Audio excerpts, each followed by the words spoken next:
मैं काफी देर से यहाँ बैठा हूँ।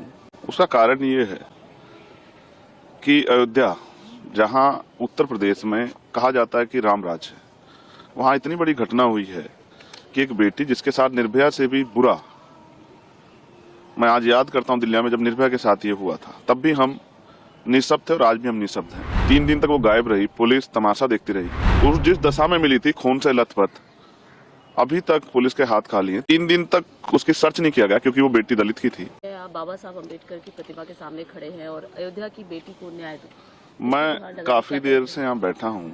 उसका कारण ये है कि अयोध्या, जहाँ उत्तर प्रदेश में कहा जाता है कि राम राज है, वहाँ इतनी बड़ी घटना हुई है कि एक बेटी जिसके साथ निर्भया से भी बुरा, मैं आज याद करता हूँ दिल्ली में जब निर्भया के साथ ये हुआ था, तब भी हम निःशब्द थे और आज भी हम निःशब्द हैं।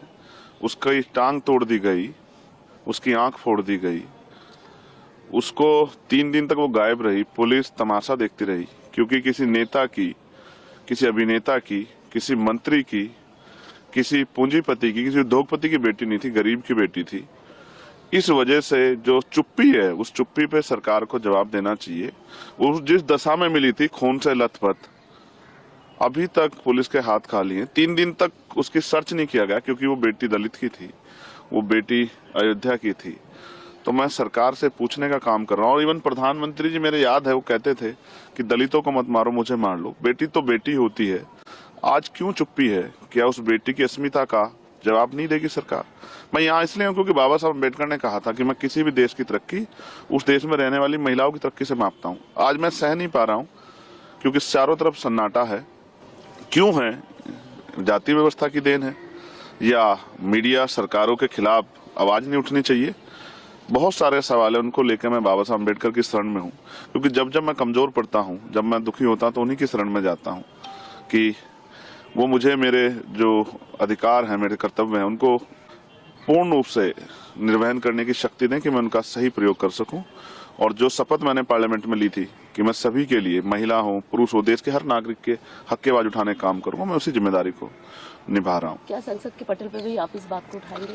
मैं स्पष्ट करता हूँ, मैं वैसे मैं एक वकील भी हूँ, संसद का सदस्य होने के साथ साथ मैं मर्यादा का बड़ा पालन करता हूँ। लेकिन आज मैं खुद को रोक नहीं पा रहा हूँ क्योंकि मेरी तकलीफ, और मैं इसमें निःशब्द हूँ क्योंकि हम उस पावर में नहीं है कि जिन अधिकारियों ने लापरवाही की उनको सस्पेंड कर सकें। लेकिन बेटी की रक्षा के लिए, उसको न्याय दिलाने के लिए, उसकी माँ के आंसू पूछने के लिए, उसके परिवार को विश्वास दिलाने के लिए, और सिर्फ उसके नहीं, पूरे प्रदेश की बेटियों को, देश की बेटियों को विश्वास दिलाने के लिए कोई है जो जब बेटियों के अपमान पर चुप रहेगा, मैं अपनी ड्यूटी कर रहा हूँ। पार्लियामेंट में भी मैंने अर्जेंट मोशन भी दिया है कि इस विषय पे चर्चा हो, और नहीं चर्चा होगी तो जो भी मुझसे बन पड़ेगा मैं उस तरह से उसके आवाज को उठाने का काम करूंगा। मेरे लिए महत्वपूर्ण है कि बेटी के सम्मान की, और ऐसा न्याय हो कि वो किसी पार्टी जुड़ा हो, किसी धर्म से जुड़ा, किसी जाति जुड़ा, ऐसा न्याय हो कि दोबारा कोई अपराधी किसी बेटी का अपमान करने से पहले 1000 बार सोचे। इसको सुनिश्चित कराने के लिए आज मैं यहाँ बैठा हूँ।